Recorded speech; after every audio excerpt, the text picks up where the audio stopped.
All right, I just got back from doing episode number 126 of the Comic Show, and now that's done, it's time for Comically Speaking. So without further ado, let's talk comics!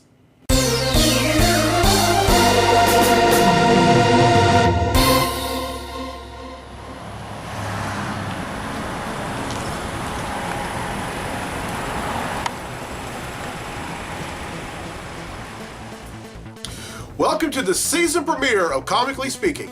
I'm your host, Victor Nunley, and I am the Comic Hero. Now, the one thing that's going to set this show aside from the Comic Hero Show is that the Comic Hero Show is more of the fun show, where I give away free t-shirts and bring you commentary on who I think will win a fight. And I reveal comic books and how many I have in my collection and all that. This is a comics news show, where I pretty much talk about, stuff going on in comics, and I also give you my opinion on them.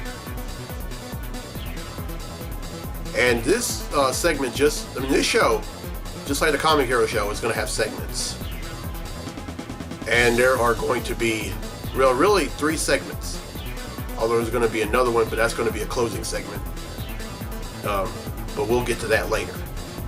But for right now, let's get into it. In this first segment called What Shines?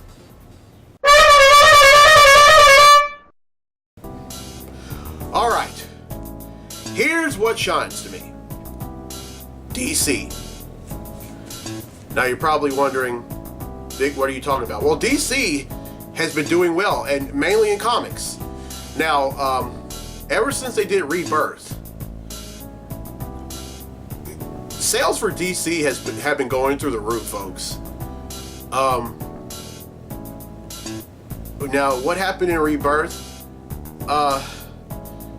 The whole architect behind the whole New 52 universe was revealed, and that was Dr. Manhattan of The Watchmen. Well, he let something else happen. He let a few characters from the original DC universe arrive in the New 52 universe, although Superman, Lois Lane, and their soon-to-be born son John, at the time Lois was pregnant with him, arrived during Convergence. Now at that point, she was pregnant again, and she gave birth, and the person who delivered the child was Dr. Thomas Wayne from the Flashpoint universe. In the Flashpoint universe, Dr. Thomas Wayne is Batman instead of Bruce. And now after Convergence, they ended up living in the New 52 universe, but in secret. And they even had their own book called Superman, Lois, and Clark. But after Rebirth, and after the death of the New 52 Superman, that's when the Superman of the New 50 of the original DC universe said, okay, this Superman is dead. It's time for me to step in and fill the void. And for the most part, I mean, it's been doing well, although it hasn't come easy.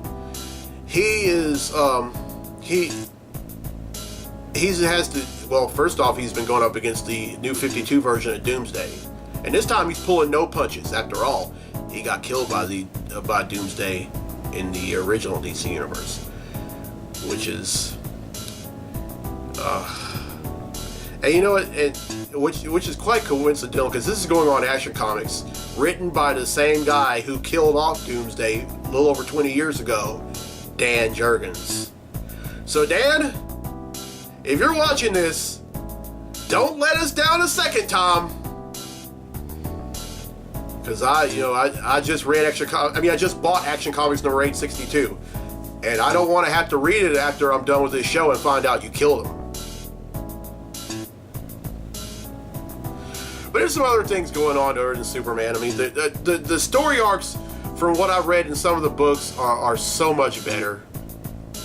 I've read Batman, and there are these 2 new characters named Gotham and Gotham Girl, and they want Batman to train them, although they have superpowers. So you're probably thinking, okay, they have superpowers. Why would they want Batman's help? Well, he's the ultimate detective, and he knows how to kill Superman. Actually, he knows how to kill all the other members of the Justice League. So yeah. And not only that,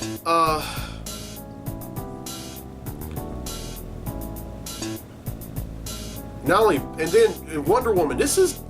Wonder Woman is probably the one interesting comic out of all of them that I'm reading. Now, I'm saying that because the writer of the book, Greg Rucka, who has written Wonder Woman once before, is writing about the truth, or better yet, the lies about Wonder Woman. Because Wonder Woman is, Diana is still trying to figure out, like, what her true origin is. And Rucka is not using one artist, he's using two. Now, on the odd number issues that I've noticed, Liam Sharp is penciling. But on the even numbered issues, Nicola Scott is. On one set of issues, we're learning what Wonder Woman was when, in her origin where she was thought to have been born of clay. In the other one, we're learning of what her origin was when she was thought to have been the biological daughter of Hippolyta and Zeus. And eventually, these two origins are going to clash, and we're going to find out the true story. And I can't wait. But I can just go on and on and on and on. But I'm not going to. But this show, I'm not going to try to make it longer than the Comic Hero show. I'm going to try to make it the same length, and I don't want to bore y'all too much. And then Justice League, we're pretty much seeing the same roster. Only difference is we're seeing some new additions. Now the same people that are part of the lineup when some of the departures. Well, Lex Luthor is no longer part of the Justice League, thank God. And then, of course, Superman dying in Superman number 52. And I'm talking about the Superman of the original DC universe. I mean, not the original DC universe, the New 52 universe, I'm sorry. Of course, he died from natural Kryptonian causes. From a combination of kryptonite poisoning and excessive solar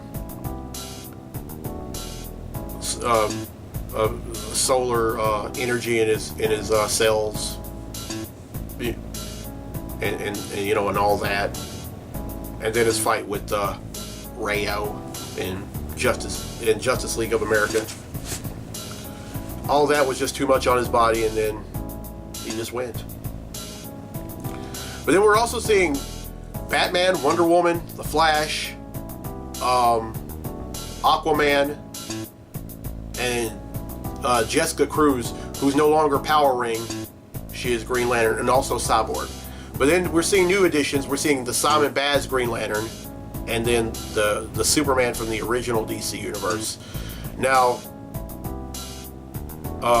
Hal Jordan is no longer a member of the League, although he's a Green Lantern again, and he's now the leader of the Green Lantern, the newly reformed Green Lantern Corps, which I'll get to in a minute.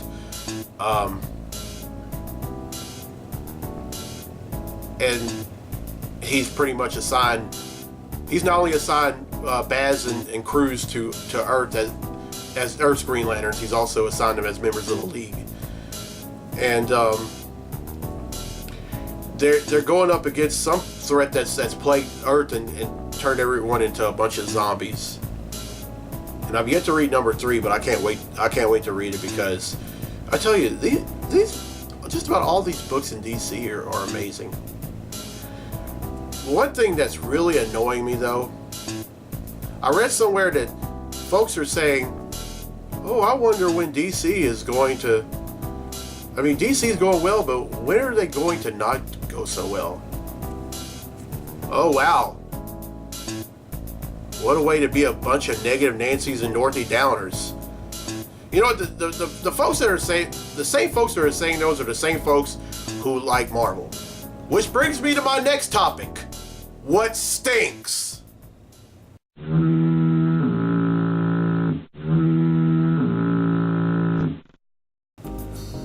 You can probably guess what I'm going to talk about. Marvel.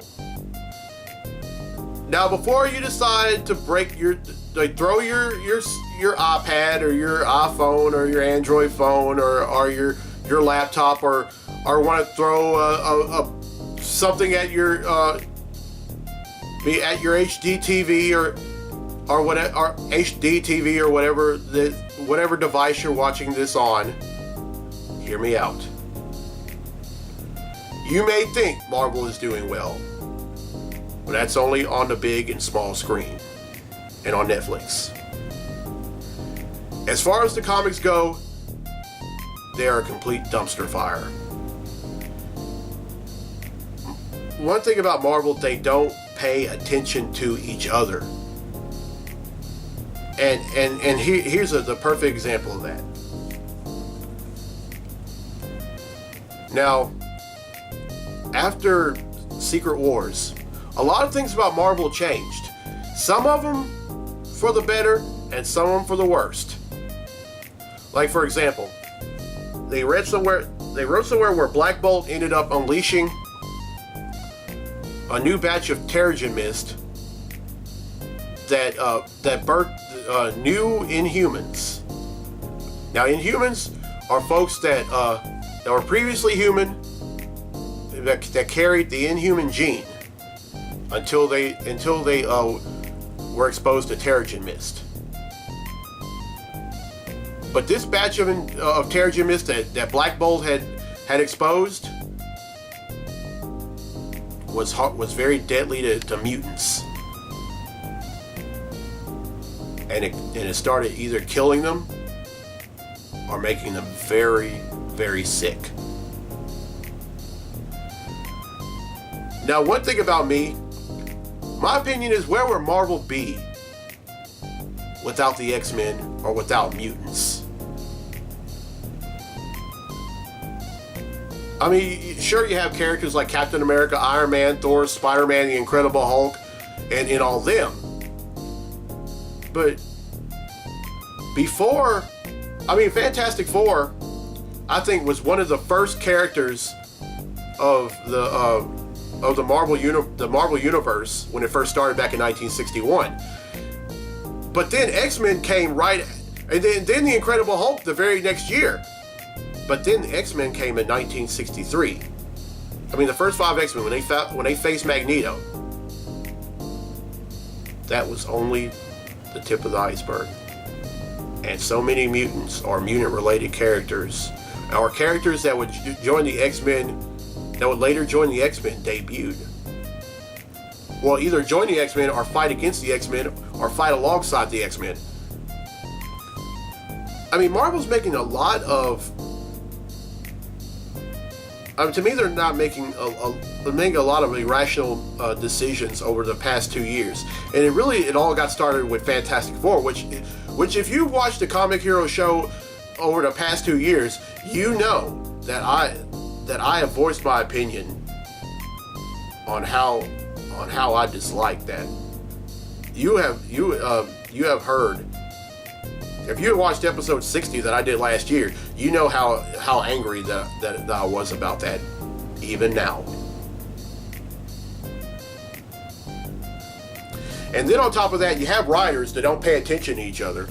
Now, what I'm talking about is that you have Greg Pak, who has been writing the Incredible Hulk for about a decade, or nearly a decade, and has done wonders with that franchise.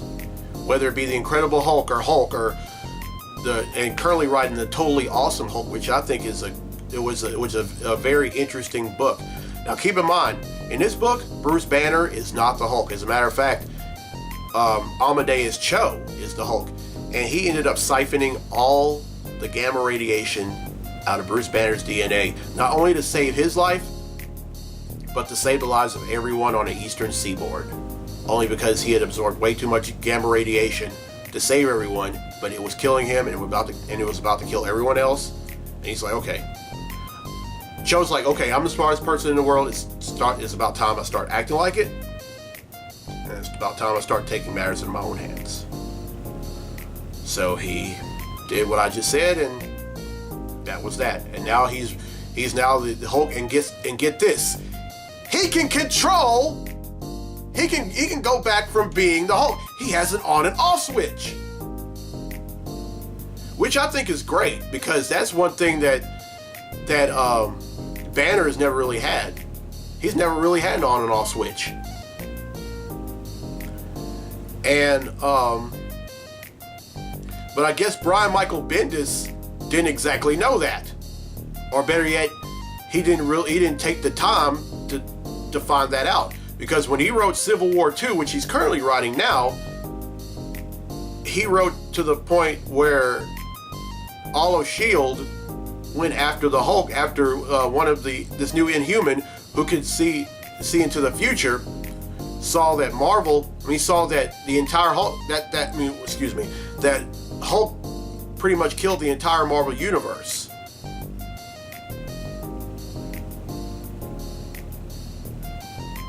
And they thought he was going to Hulk out again. That's why they brought S.H.I.E.L.D. I'm thinking, that's poor communication skills. If you are going to, especially if it's a publication like Marvel, you have to work together, even if you're not on the same book. You have to, to me, you have to maintain communication skills, not only with folks that you are not only with folks that you're not on the same book with, even with your fellow writers, even with artists that you're not on the same book with. If you're in the same publication, you can't be so absorbed on the only book that you work with, or with the only writer, the only artist, or the only writers that you work with.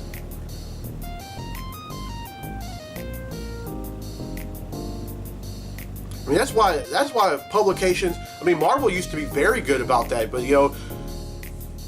all of a sudden, but that's not the first time Bendis has done that. He's been, there have been other times where he is, where he's become so self-absorbed with his own writing that he doesn't pay attention to other stuff going on with Marvel. He's a great writer, but don't get me wrong, but he just needs to start paying attention to what else goes on what other writers and other artists are doing at Marvel, and stop being so concerned what he and his artist on the book that he is on are doing. Makes a lot of sense, doesn't it?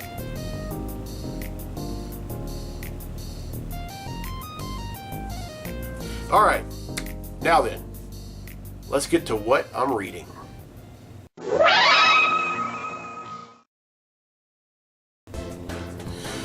All right, one book that I'm really enjoying reading, although I've only read the first issue, is Green Lanterns.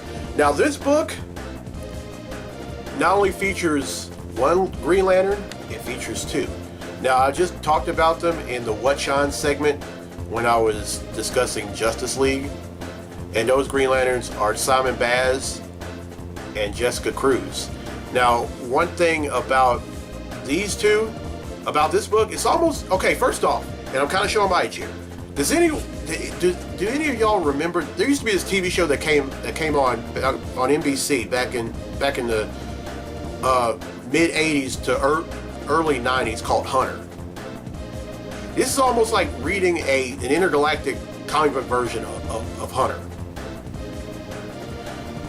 With Simon Baz being Rick Hunter, and Jessica being Dee Dee McCall. They worked together, but they sometimes had disagreements with each other, which was a relationship that defined them both. But at the same time, they were always on the same page, and the whole concept worked.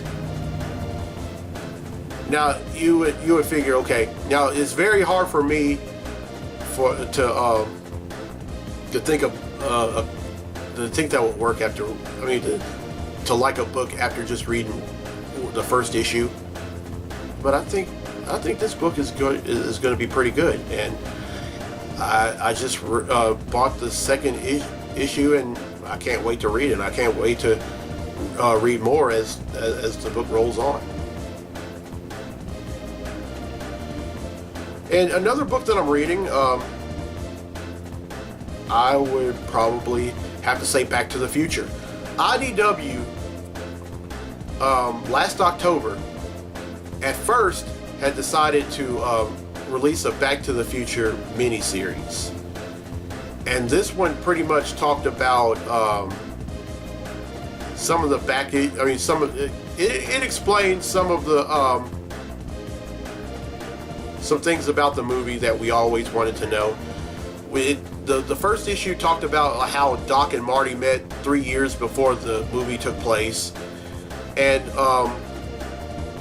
it also talked about when Doc's house from 1955 burnt down, and it talked about when Doc got kicked out of college,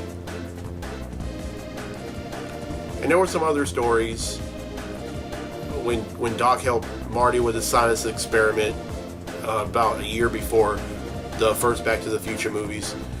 But then, after the third issue of that book, well, really after the second issue, because it was supposed to be a 3-part miniseries, the response, I mean, the sales were amazing, and everyone loved it, including me. And IDW, oh, by the way, the book was written by the guy that wrote the script of all 3 movies, Bob Gale, with assistance by Chris Burnham. And they still do. It was so great that they decided just to make it a monthly series. And right now they're in part 6 of this story arc called Continuum Conundrum, which is now a continuation from part 3. And let me tell you something. Do y'all remember? Okay, first off, let me ask you: for any of y'all who remember, there was a cartoon that was that tried to pick up where part 3 left off. It's not like that.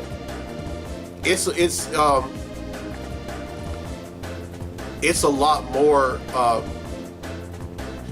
That cartoon was more child friendly, as opposed to this is more adult friendly than the cartoon was. And anyone that watched the movie, that was a fan of the movie, will really appreciate it than anyone that tried to watch the cartoon.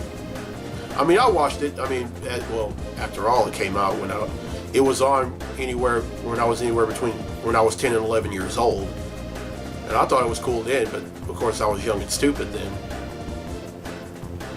But Back to the Future, IDW, great read. Yes, sir.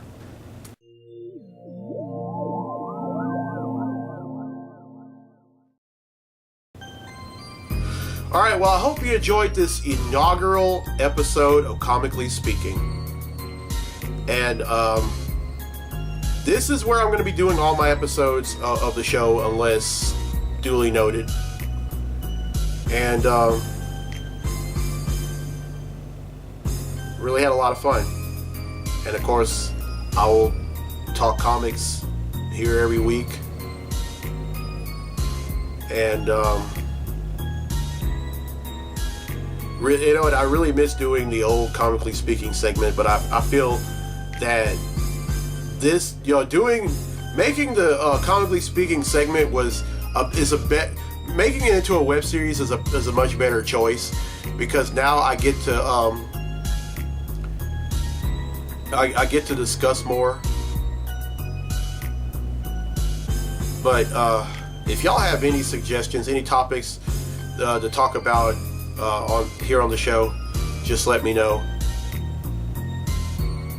because because this might be a different show, but It's still me. I'm still Victor. I'm still wearing the same shirt I wore a few hours ago that I did on the Comic Hero show.